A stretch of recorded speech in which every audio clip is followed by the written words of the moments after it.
Hi, everyone. This week, my wife and kids reminded me of what is more important. They are. I wrestled with my to-do list and lost. I played with my family and we all won. Because of this, you are getting something completely different than what I was originally working on, something far more organic. A reflection on the preciousness and the fragileness of life. A reminder that achievement of the to-do list means nothing compared to the attention we owe our families and loved ones. My home is not perfect. There are many chaotic days of overachieving, especially this time of year in the spring. I make plans because I'm a professional planner, but God still lovingly laughs at my stubbornness and my white knuckling. So today's reflection is just as much for me as it is to hopefully inspire you. We have permission to pause, flex, and even stop. We have permission to loosen our grips. The show does not always have to go on.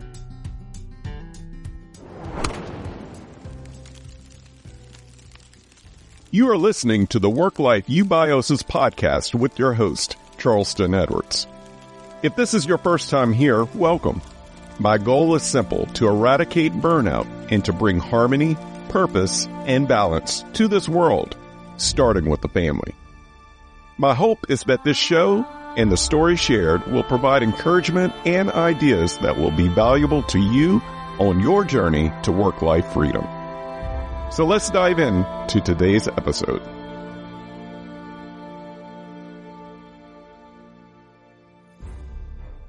Last May, I watched a messy situation play out on live TV of an event that should have been canceled.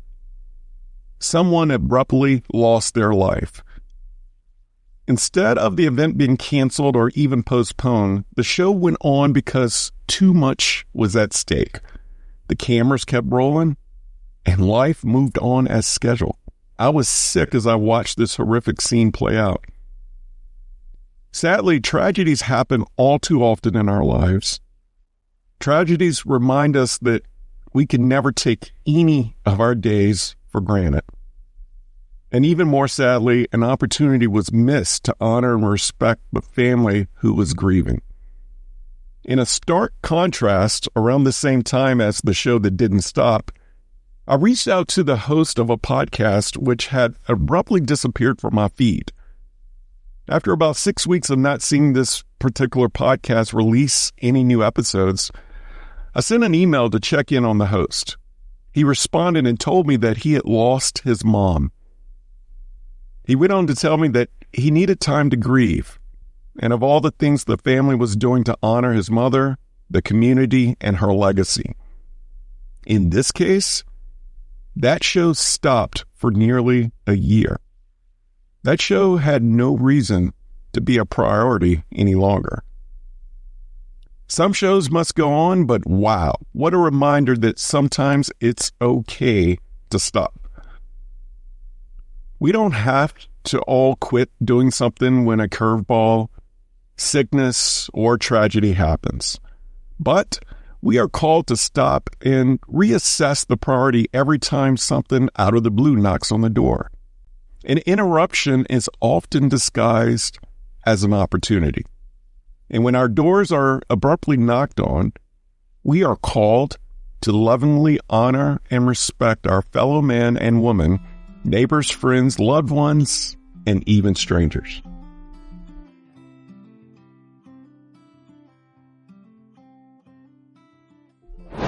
I get it. Sometimes the show must go on and we need to draw boundaries on interruptions. But I challenge this response as the status quo. Not having the paparazzi on our doorstep does not exempt us from the difficult decision of canceling our own shows. Most of us are constantly wrestling between the demands of work and life. The push and pull is real. When our child, neighbor, or spouse wants attention, we have to choose: to close the device or say 1 second. And I am guilty as charged all too often for these famous words of 1 second. There's not one perfect response to an attention crisis because every situation is different. Boundaries, rhythms, age, needs of kids, work environments, and the list can go on and on. But the goal essentially is balance.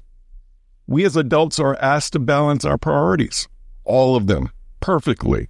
But as you know, there's no such thing as perfect.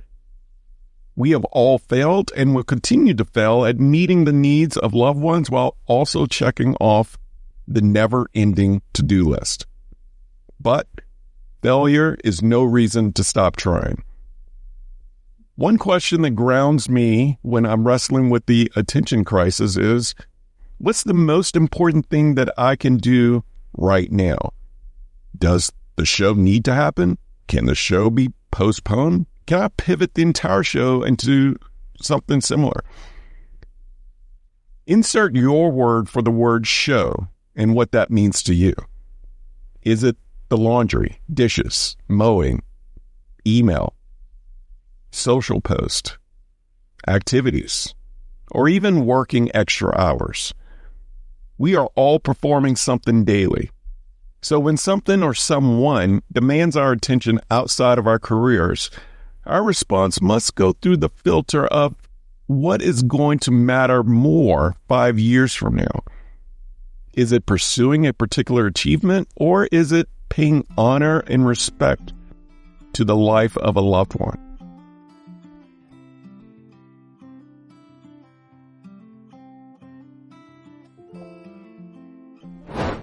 This episode is brought to you by Own Your 5 to 9, an organization committed to freeing families of the rat race and burnout. Every organization has a leader, mission, and a set of values that drives the organization. But this is commonly missed in the most important organization in the world, the family. An organization has one mission for how it will impact the world. Why not the family? An organization goes into strategic planning routinely to align its values, mission, and projects. Why not the family? Whose Home, a strategic planning guide for families, is a workbook and a tool needed in all households. Whose Home takes a strategic planning approach with 10 guided exercises to define your core family values, family mission, and tools to operationalize how your family does life together. If your family is facing a big decision, Whose Home is for you. If you're considering a career pivot, Whose Home is also for you. If you desire more intentionality and harmony in your home, Whose Home is for you. Create a healthy culture, not a hustle culture, at home. Visit ownyour5to9.com to claim your copy today. This podcast is being released on Mother's Day. So, happy Mother's Day if you're listening today. Let's momentarily stop our shows, pursuits of achievements, and take the time to honor the mothers of our lives, the past, the present, and the future. If you're being honored, also stop and allow your loved ones to love on you. And some of us may be grieving memories of tragic losses, while others of us may be celebrating the present. In either case, it's okay to stop and honor the day that celebrates the beauty of mothers.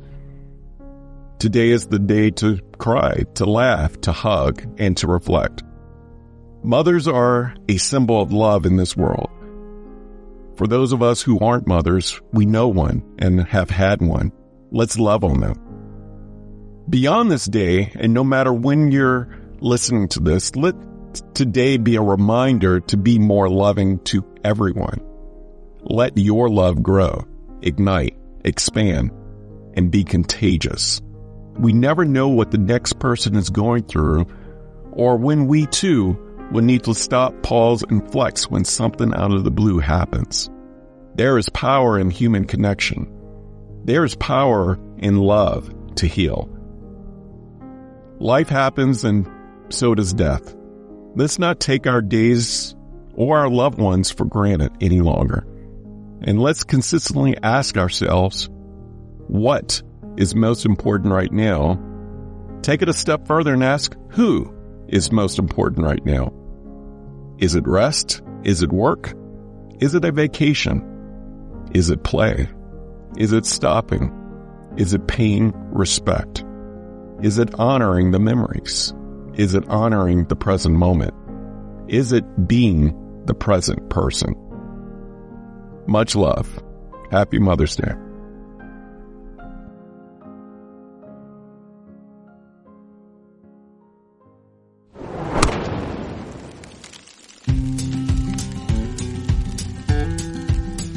Thank you for listening to the Work-Life Eubiosis podcast, part of the Work-Life resources created by Own Your 5 to 9. I hope that you have found encouragement and a few ideas to strengthen your journey to purpose, freedom, and balance. Have you overcome burnout and found a new way of life? Millions around the globe are still at the risk of burnout and losing it all. And your story may be the one that sparks not only a dream, but action. Visit ownyour5to9.com for more information and submit your story. While you're there, join the Work-Life Eubiosis newsletter and receive additional resources weekly right to your inbox. If you enjoy this podcast, take time to subscribe, rate, and leave a review. Share it with a friend or loved one. Remember, the most important organization in the world is the family. Let's do our part to strengthen it. Thank you for listening.